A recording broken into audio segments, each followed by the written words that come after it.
tres ponentes, presidimos la mesa y yo soy Pablo Serrano, soy farmacéutico, Natalia Jimeno, profesora de la Universidad de Valladolid y psiquiatra.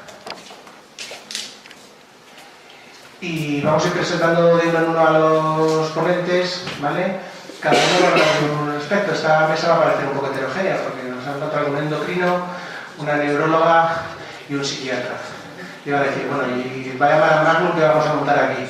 Pues cada uno va a hablar de unos aspectos que son básicos en su día a día, pero que muchas veces se solapan en el trabajo clínico de tanto psiquiatras como de neurólogos, porque a veces hay ciertos aspectos que no se pueden abarcar desde la psiquiatría y ciertos aspectos que la neurología no entiende porque ya ha pasado a la psique.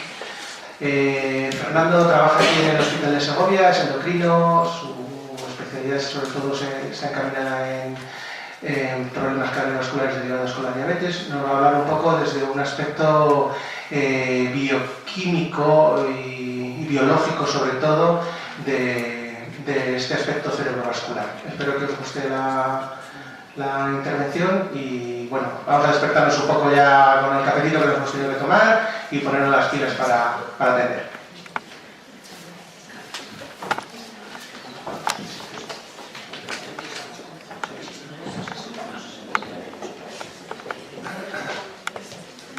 ¿Necesitamos micrófono? Sí, mejor.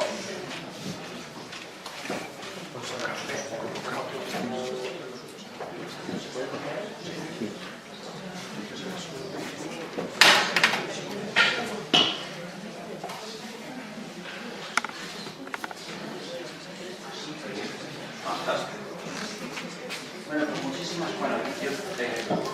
Lo primero, buenas tardes. Le doy las gracias a Martín de nuevo por invitarme y pido perdón desde el principio porque luego he restringido mucho el tiempo. Mi intención era haber estado con vosotros todavía porque desde el principio me pareció muy interesante. A lo mejor soy un poco atípico porque me interesan bastante las fronteras de mi especialidad, pero al final me ha comido el día y la consulta de esta mañana y encima les pedí que adelantasen mi exposición y os doy las gracias, Marta, por permitirme empezar. Y la segunda cosa que os digo es que os pido perdón porque estoy casi seguro de que no voy a cumplir con las expectativas que teníais en esta reunión porque no estoy muy seguro de qué es lo que necesitáis. De forma que os digo con toda sinceridad lo que os he preparado. Más que una sesión cerrada, es una especie de sesión bibliográfica. Lo que he ido haciendo desde que Martín me invitó es que cuando yo leía una cosa y me acordaba de que tenía relación más o menos con el tema de neuropsiquiatría que vosotros tocáis, pues me la he guardado y os las voy a poner aquí. Con la visión que nosotros tenemos, que es muy parcial y que espero, sin embargo, que para vosotros sea algo diferente y os pueda enriquecer aunque sea un poquito. Y también contaros algo de lo que nosotros hacemos humildemente.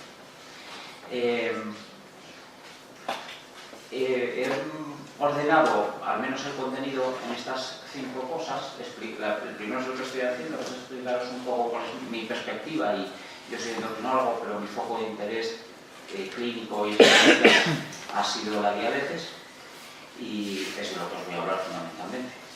Después quería introducir la relación bidireccional que hay entre enfermedad vascular cerebral y neuropsiquiatría. Creo que es un poco la idea de vuestro grupo. He visto un poco el histórico de vuestras reuniones y me encantó también la presentación que hacéis de esta. Y como creo que no tenéis mucho miedo al caos, pues entiendo que lo que yo os explique lo encajaréis luego vosotros como os parezca.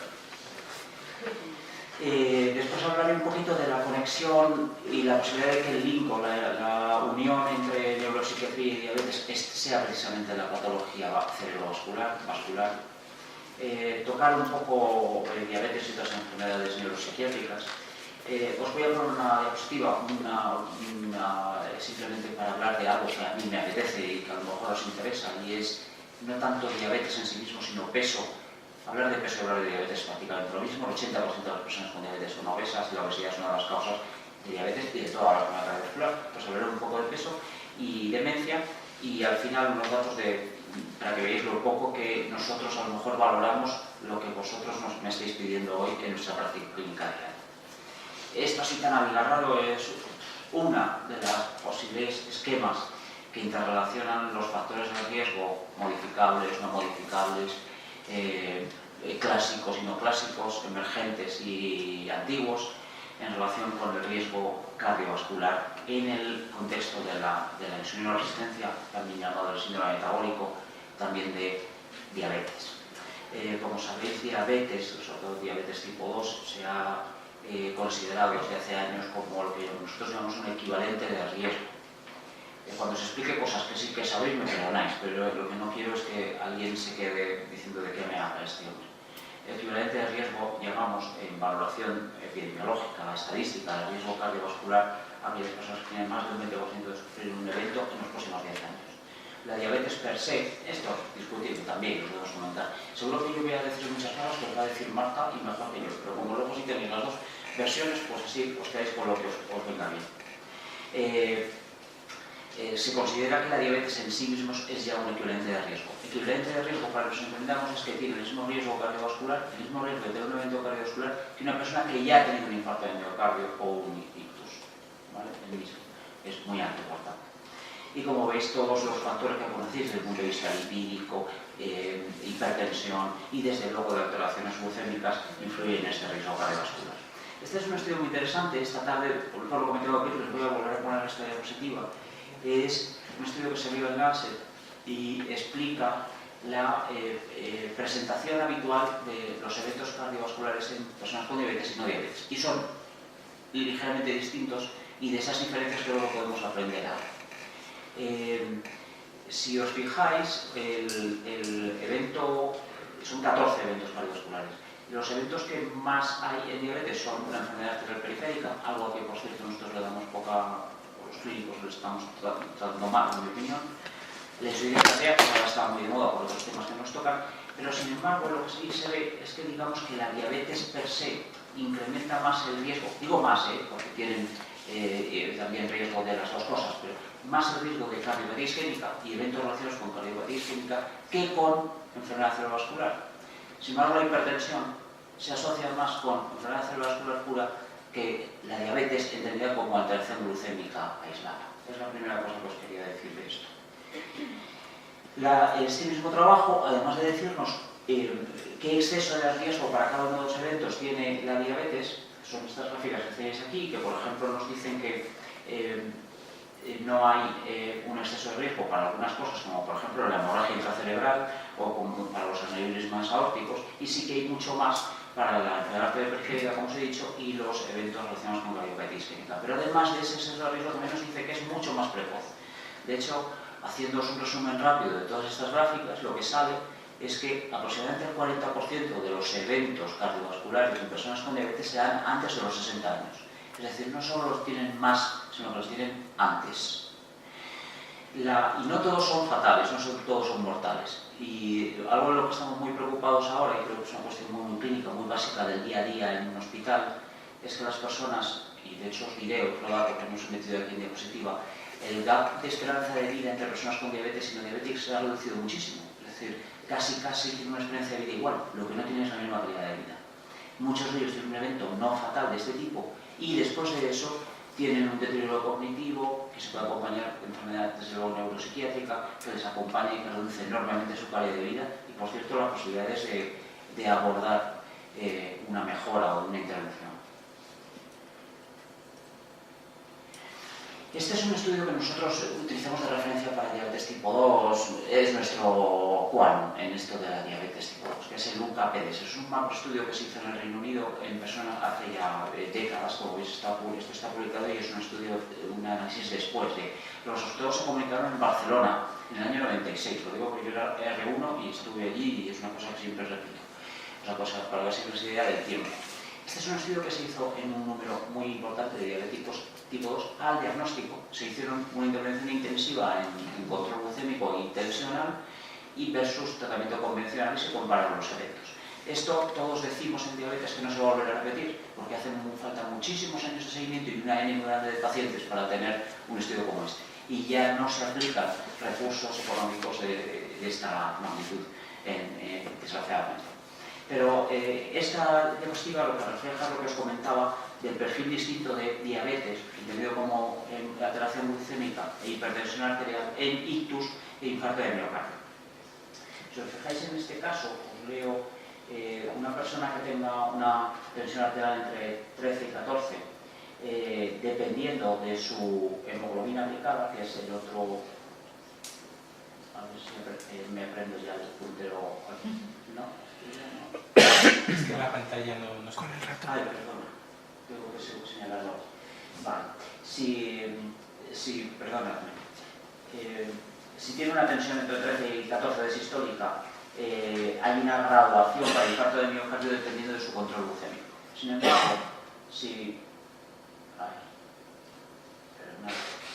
embargo, si tú tienes una glicada, un control glucémico idéntico, 6 y 7 de hemoglobina glicada, los cambios de tensión arterial no son tan expresivos. Dicho de otra manera, influye, entre comillas, más. El riesgo es mayor para el infarto de miocardio por los cambios de glucemia y menos por la tensión, y ocurre lo contrario para la tensión arterial. Como veis ahí, el riesgo de ictus a una tensión igual de 13-14, independientemente de su control glucémico, es muy parecida en este estudio, y sin embargo sí que se incrementa, teniendo un mismo control glucémico, sí se incrementa la presión arterial sistólica. Llegamos a ese tema que os decía del bidireccional. Esto es una cosa que ha salido ahora en febrero. Y me pareció muy interesante porque es un metaanálisis muy potente, un montón de datos, un montón de pacientes, y lo que hace es directamente, como veis, el título ya es suficientemente claro, comparar la relación entre hipoglucemia y demencia e hipoglucemia. Y más claro no puede ser. De hecho, el riesgo relativo les sale casi parecido, 1,7 y 1,7. Es decir, la hipoglucemia genera un 70% más de riesgo de tener demencia, y la demencia genera un 70% más de riesgo de tener hipoglucemia. Es muy interesante porque no sabemos cuál es la causa, cuál es el efecto. Muy probablemente en algunas personas sea de forma distinta la relación, pero lo que estamos por es que una y otra cosa están relacionadas de forma bidireccional. Como sabéis, la hipoglucemia es la consecuencia, el efecto adverso más importante de la terapia que hacemos en personas con diabetes tipo 2, junto con el aumento de peso. Eso lo dejamos para otro momento y entraría bien en la reunión que tuvisteis hace 2 años de esquizofrenia, por ejemplo. Este es otro trabajo que se ha publicado este mes de febrero, y como veis es muy interesante porque es una vez más un abordaje muy potente. Son 2,3 millones de personas en los que había más de 100.000 casos de demencia. Los resultados de las conclusiones son interesantes en el sentido de que las personas con diabetes tipo 2 tienen un 60% de riesgo más de desarrollar demencia respecto a los que no tienen diabetes, pero fijaros, cuando se agrupa por demencia de causa vascular o de causa no vascular, las de causa vascular son todavía, el riesgo es todavía mayor, y es especialmente mayor, y lo analizan por sexos, en las mujeres. Y aquí aprovecho para meteros otra cuña que a mí me interesa. Creo que hay un dimorfismo sexual muy importante en la patología vascular y cardiovascular en general, y en la asociada a la diabetes en particular.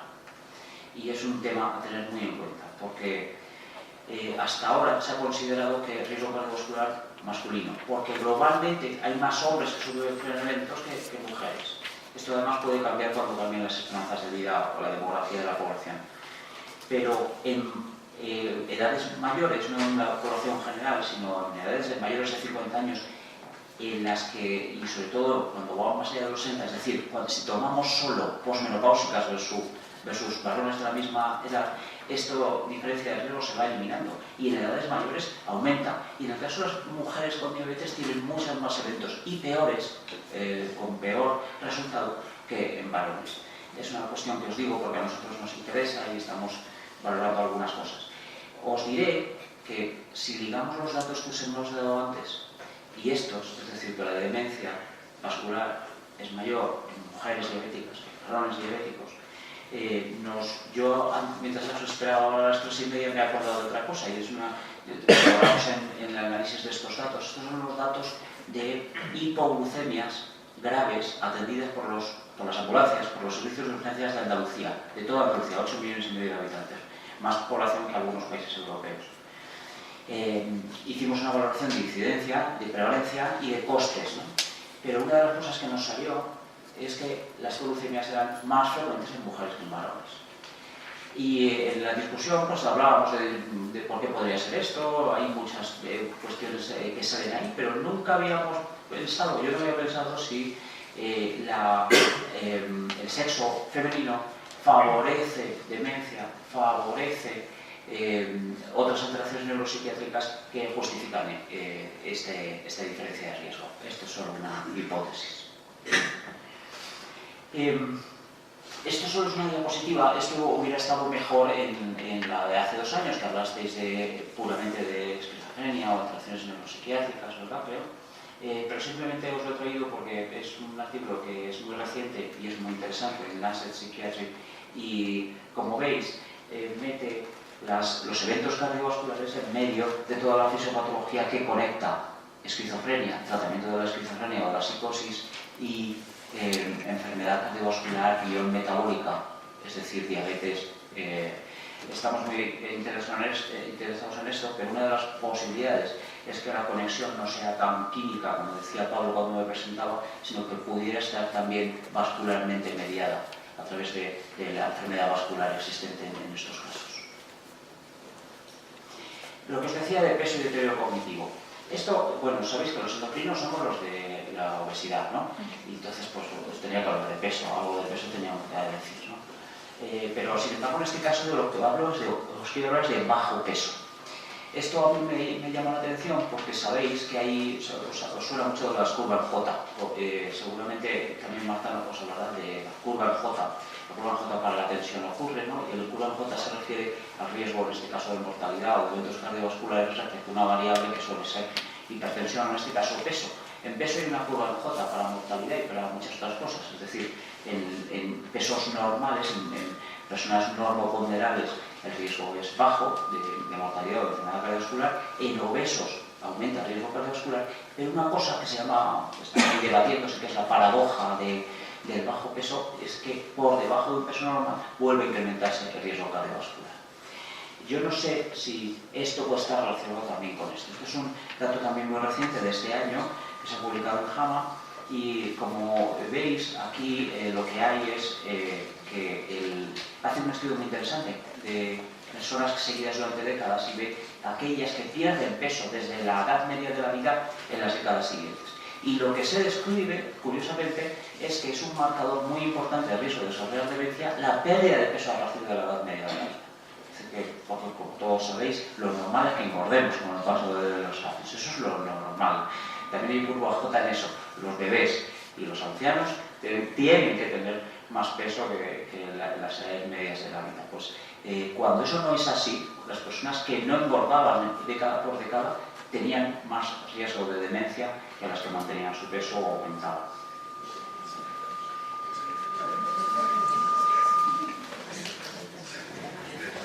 Esto es para hablar de peso, ¿no? Hablar de peso ya...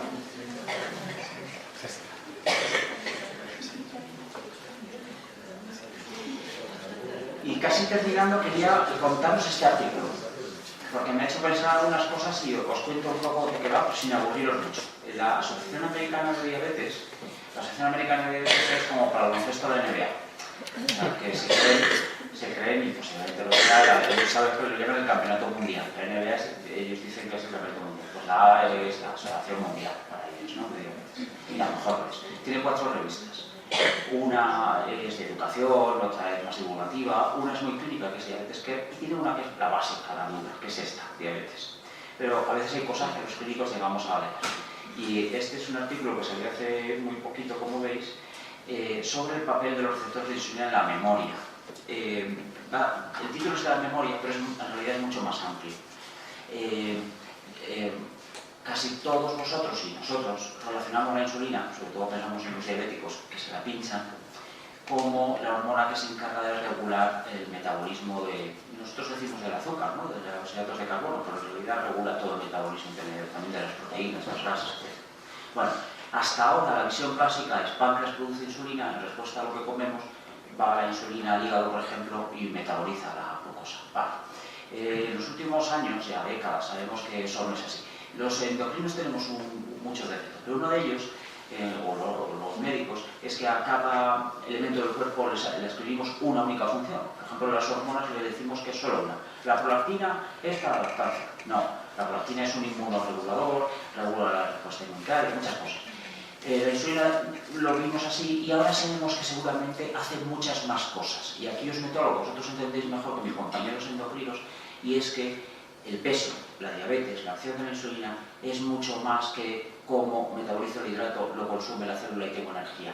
De hecho, ¿por qué es tan difícil perder peso? ¿Por qué es tan difícil manejar una enfermedad crónica como la diabetes? Porque no es solo peso, no es solo hambre física, hay unos componentes psicológicos. Yo seguro que lo hago mal para mis pacientes cuando me dicen y voy a pasar hambre con la dieta, yo les digo, hambre física no, psíquica sí. Esa es otra cosa.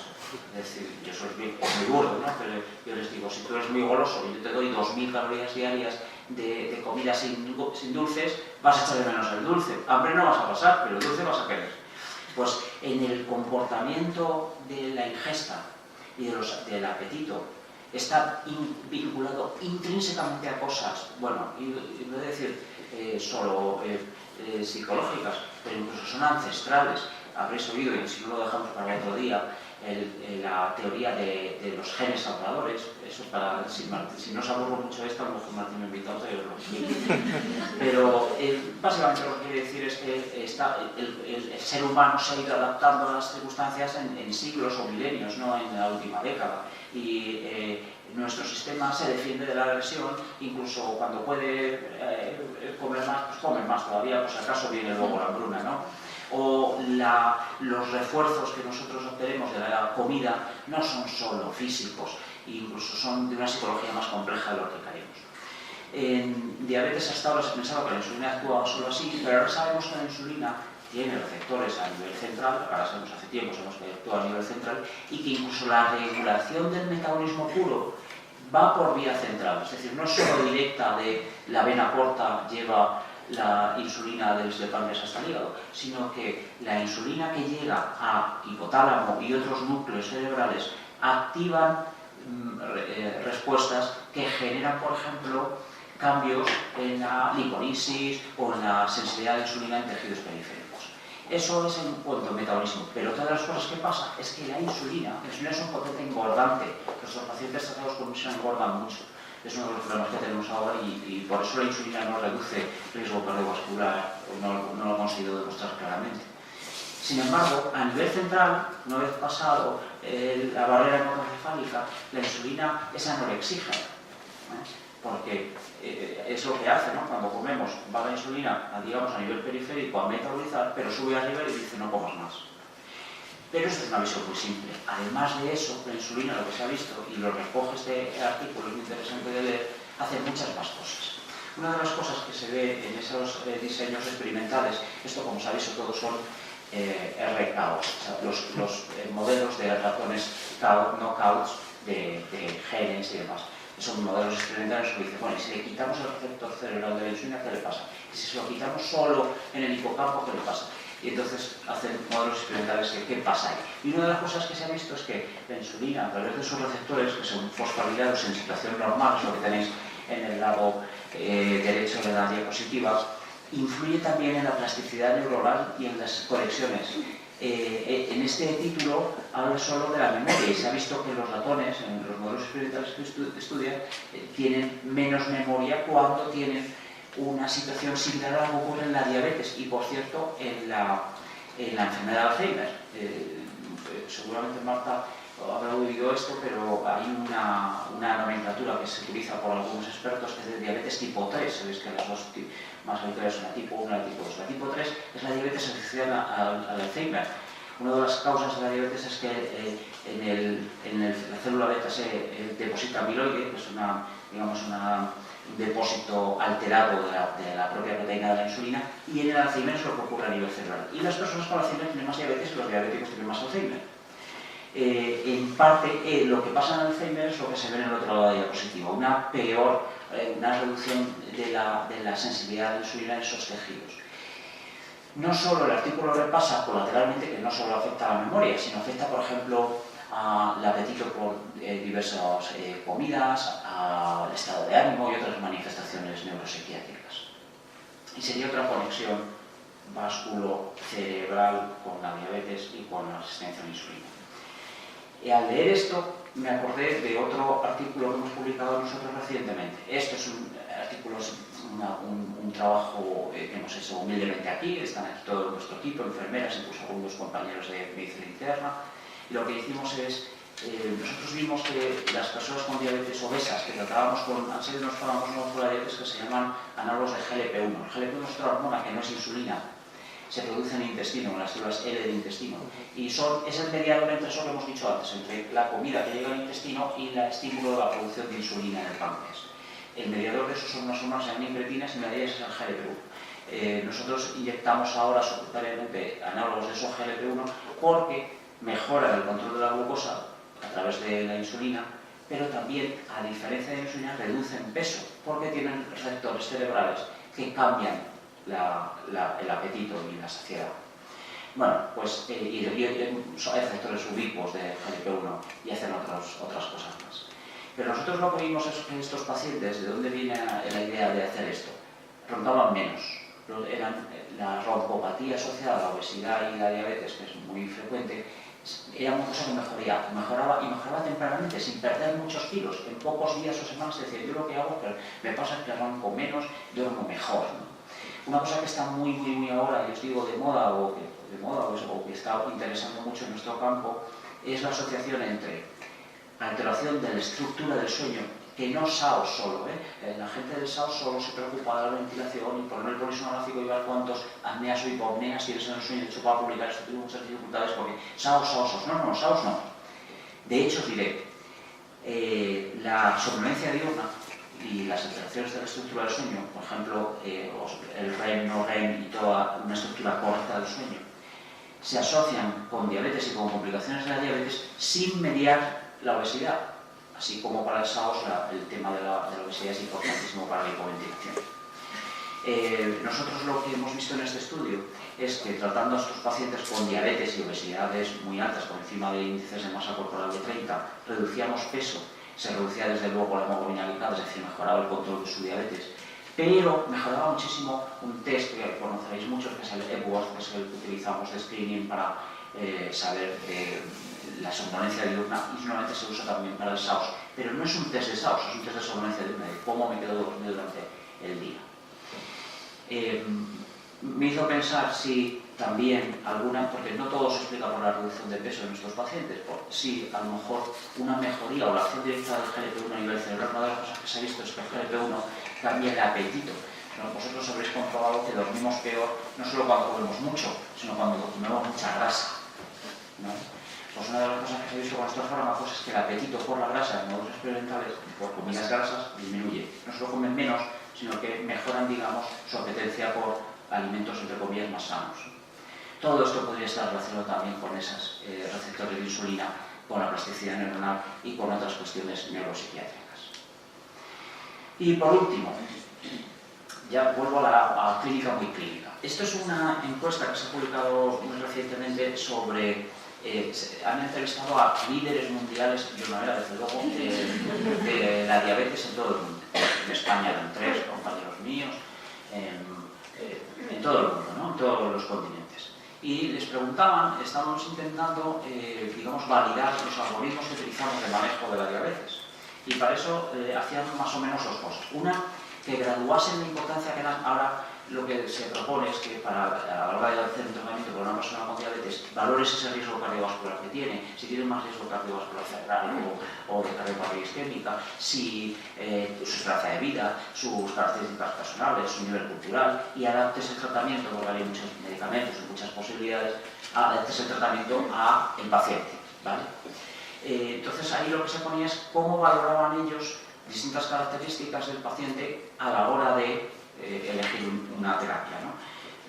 Por si no lo veis muy bien, por ejemplo, la actitud funcional o la función cognitiva estaban bastante bien valorados, más que el riesgo asociado de hipoglucemia, pero sin embargo, no era una cuestión muy generalizada. Digamos que los que valoraban eso lo valoraban mucho, pero no todo el mundo pensaba que fuera muy importante.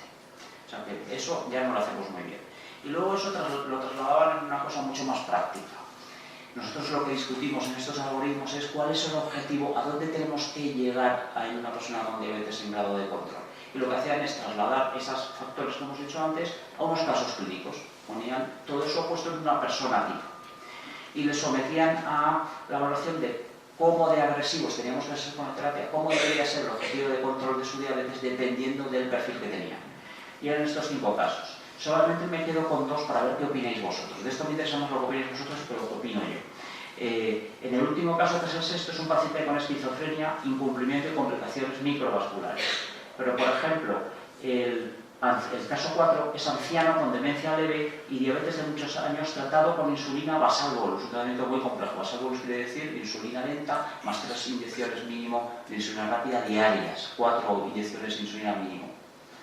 Como veis, el triángulo, el rombo es de color naranja o lila, no sé cómo se llama ese color, es la media que decían los líderes de opinión de dónde debíamos llegar con el tratamiento. Y se parece muchísimo en los 2 casos, pero a mí me interesa más la dispersión en estas cajas. Como veis, la diferencia de opinión es enorme. Y si comparas, por ejemplo, con un paciente de mediana edad con diabetes de inicio, que es el caso intermedio de los 2 que os he dicho, el 5, en realidad se tocan los brazos muchísimo. O sea, si queremos trasladar lo que dicen los líderes de opinión a todos los demás mortales como nosotros, diríamos, bueno, pues no está muy claro, para nada. En esto sin duda tenemos que seguir avanzando, os necesitamos mucho a vosotros para eso, porque creo que no tenemos nada claro cómo y hasta dónde y de qué manera tenemos que tratar la diabetes o las patologías cerebrovasculares en pacientes con patología neuropsiquiátrica. Y esa bidireccionalidad que hemos comentado antes también tenemos que ver en qué sentido se mueve, porque a lo mejor las personas, y por ejemplo más las mujeres, tienen eventos hiperglucémicos o hipoglucémicos por cuestiones relacionadas con su neuropsiquiatría que no con cuestiones puramente bioquímicas. Pues muchas gracias a vosotros por vuestra atención.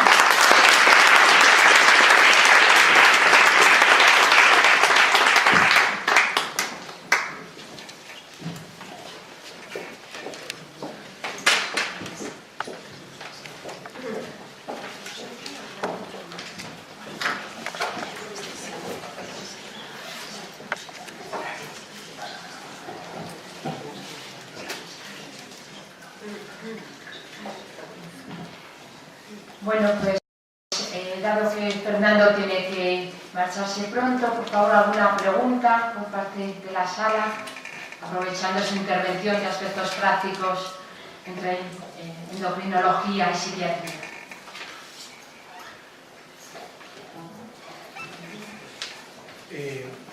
Una pregunta clínica muy concreta. En tu experiencia clínica, los enfermos diabéticos, sobre todo los diabéticos tipo 2, ¿tienen más tendencia a tener síntomas depresivos o no? Sí, sin duda. Sí, eso es una relación bien clara y también seguramente es muy direccional. Y no solo mediada, eso cuando se ha estudiado muchas veces se ha relacionado con el tipo de tratamiento, ¿no? Si se utilizaban antidepresivos o los que son más orexígenos o anorexígenos, y se ha dicho que dependiendo del cambio de peso influye en la diabetes. Esto es lo que ese aspecto farmacológico interesa aún más, pero yo creo que es mucho más interesante el que tú estás comentando. Lo que sería muy bonito, porque eso sí que no creo que esté nada claro, es una vez más saber si la depresión en sí, esa relación bidireccional que hemos visto para demencia, si también se cumpliría con depresión, probablemente sea así. Y se me ocurre esto para cuando tengamos tiempo y veamos el momento, pero sería muy interesante hacer un estudio en el que repliquemos lo que se conoce, ¿no? Que es el efecto antidepresivo de la pérdida de peso en personas con sobrepeso. Es una intervención sanitaria que está en nuestra mano hacer, muy potente, y que no hacemos. A lo mejor en los centros de salud mental un elemento más que habría que añadir es, no sé si el dietista o por lo menos un programa de salud. En diabetes nosotros manejamos una cosa que se llama la declaración de St. Vincent. La declaración de St. Vincent es de los años 80. Es una declaración política. La OMS y la IDF, la International Diabetes Federation, pidió a países políticas, o sea, administrativas, gobiernos, que se adhirieran a una declaración sobre qué medios son necesarios para manejar la diabetes, en Segovia, por ejemplo.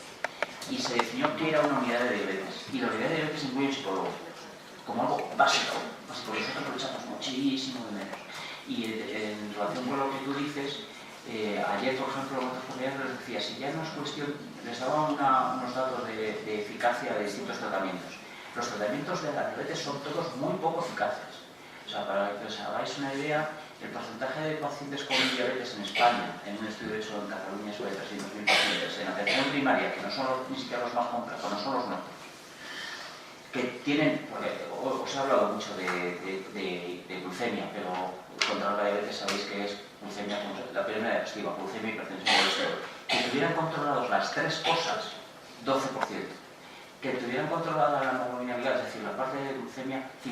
Y hemos mejorado mucho, pero es 50 y pico por ciento. No llega al 60%. Y cada una de esas intervenciones, el problema es que el fármaco o cada uno de los fármacos no es igual de potente. No, yo creo que hay otras cosas. Yo les decía, nosotros y todos estamos preocupados por la adherencia. Y la adherencia tiene que ver con lo que tú estás diciendo, en cómo el paciente entiende, cómo demotivado está. Lógicamente, una cosa que sí sabemos es la percepción de los pacientes. Los pacientes con diabetes, las dos cosas que más les preocupan respecto a un tratamiento, la número uno es el peso. La número uno es el peso. Luego es cómo de potente es para bajar la glucosa. Y después la hipoglucemia, muchos de ellos no han tenido bajadas de azúcar, por lo cual no es algo que hayan. Y un último comentario, ya me callo. Yo creo que entre todos es bueno que pongamos de manifiesto la necesidad de que se desarrolle la psicología clínica en España.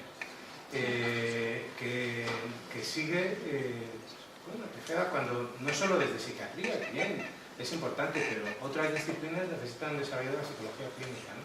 Y por los motivos que sean, pues no acaba de arrancar, ¿no? Quiero añadir una cosa, perdóname, a lo que estabas diciendo a tu primera pregunta, depresión y diabetes. Aquí nos hemos centrado mucho en diabetes tipo 2 porque es el 90% de todas las diabetes.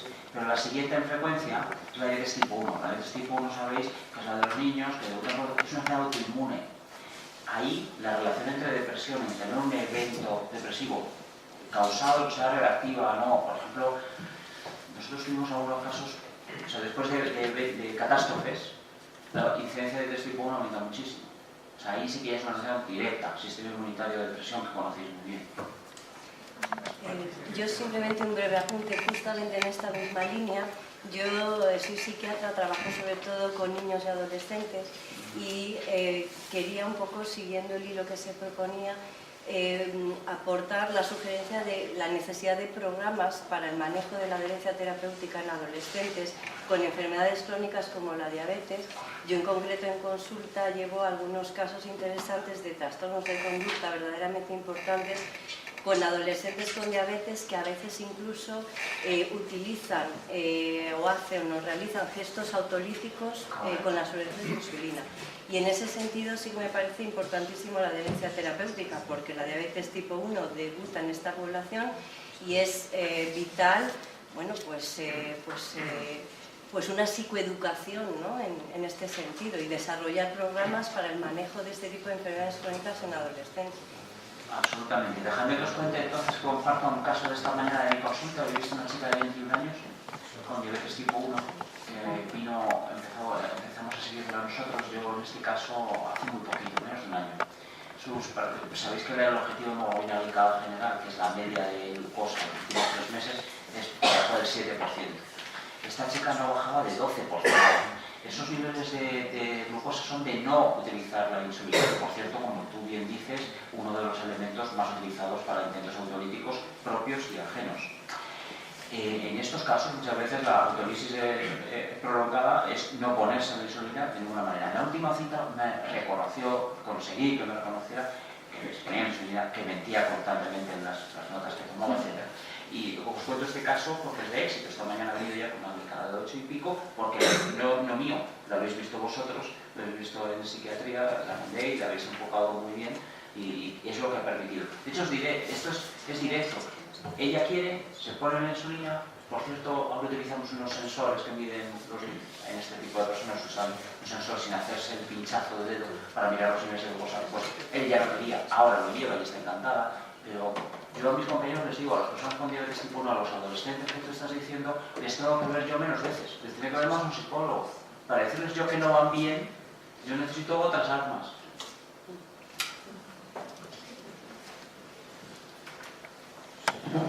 ¿Alguna pregunta más? Natalia, ¿querrás hacer alguna pregunta? Sí, hay algunas unidades en las que para pacientes con trastorno mental grave, sobre todo personas con esquizofrenia, en relación con el tratamiento con antipsicóticos, que siguen programas específicos en relación para reducción de peso, entrenamiento en hábitos de la vida diaria. En algunos casos, incluso dentro de la propia unidad, además de fomentar el ejercicio fuera o en otras actividades, ¿qué eficacia te parece que pueden tener? Total, o sea, yo creo que en estos casos, a veces vemos pacientes de este tipo, ¿no? Y yo siempre les digo que nosotros no les vamos a aportar nada que no sepamos. La mayor parte de ellos, si tienen capacidad para tenerlo, saben los conocimientos nutricionales necesarios para llevar una dieta más o menos sana. Su problema es otro. Y lo que sí que creo es que a lo mejor, lo que decía también Martín, si conseguís motivarles en ese sentido, la ganancia de peso puede ser un refuerzo positivo para el resto de vuestra terapia, que luego tiene otros, socialización, los objetivos que tengáis, ¿no? Pero a nosotros, a los seres humanos, la comida y el peso condiciona todo lo demás, ¿no? Pero no se puede abordar siempre a través de haga dieta.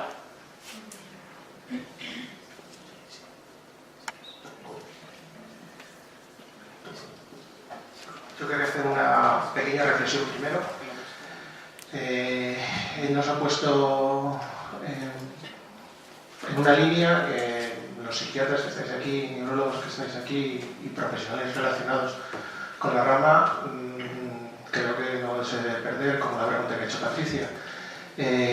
Porque además la mayoría de los enfermos con enfermedad mental grave, pacientes con demencias, se descuidan porque pierden su forma de ser, dejan de ser ellos, y los que tienen enfermedad mental grave siempre tienen condicionadas y asociadas la diabetes, síndrome metabólico y otros problemas que aumentan el riesgo cardiovascular, además de la propia medicación que puedan tener. Entonces, siempre nos hemos estado barajando en los factores modificables, los no modificables, qué peso tienen unos, qué peso tienen otros. Yo me gustaría que hicieras una pequeña reflexión sobre la importancia del estrés oxidativo y la inflamación crónica, que además, sumada enfermedad tras enfermedad, supone una alteración bioquímica, pero una alteración global en el organismo. Y la segunda cuestión es que, bueno, nos han presentado los análogos de las incretinas, que iba a ser la panacea para perder peso.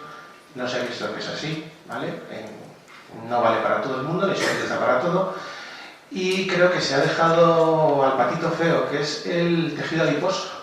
Y se está descubriendo muchas cosas en el tejido adiposo que tienen muchísima importancia y tienen una importancia no solo metabólica, como hemos creído con la insulina, que solo era controlar los niveles de glucosa, sino también tiene una implicación muy directa a nivel sistémico. Entonces, me gustaría que comentaras un poco estas dos cuestiones. Sí, son muy interesantes. La primera diapositiva es que os he puesto sobre el riesgo cardiovascular, he visto ya ahí el OX, el óxido nítrico, la oxidación y su vinculación directa con la inflamación.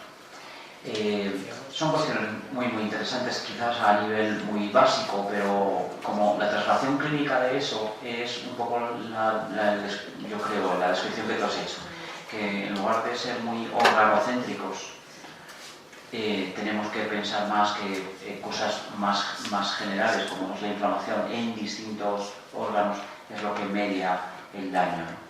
Y por cierto, la inflamación puede tener mucho que ver con el estrés psicológico, con la depresión, con lo que estáis comentando antes. Es decir, que es un vínculo químico que hace el nexo entre las dos cosas. Lo que comentas del adipocito está muy bien. Nosotros en los últimos 10 años, yo me formé en Pamplona y allí es posiblemente uno de los puntos donde más se ha trabajado. Seguramente conocéis a Gemma Fri, Beco. Son personas que han trabajado mucho en el adipocito. De hecho, ella colaboró en el descubrimiento de la lectina, que también a nivel terapéutico se ha quedado muy pobre.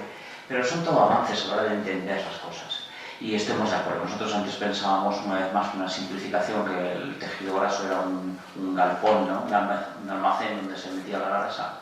Y ahora sabemos que no, que tiene un papel activo, es un órgano endocrino más, genera citoquinas importantísimas. Y esas citoquinas es lo que vincula inflamación con, es decir, las alteraciones en la lipólisis. Al fin y al cabo se engorda porque se va acumulando más grasa. Y se acumula más grasa porque no se hace lipólisis correcta, pues la lipólisis está disminuida mediado por la inflamación y porque el adipocito, entre otras cosas, se hace más grasa blanca y deja de ser grasa marrón. Y aquí otro tema también que está muy de moda con el tema del browning. Y ¿qué era lo último? Puede ser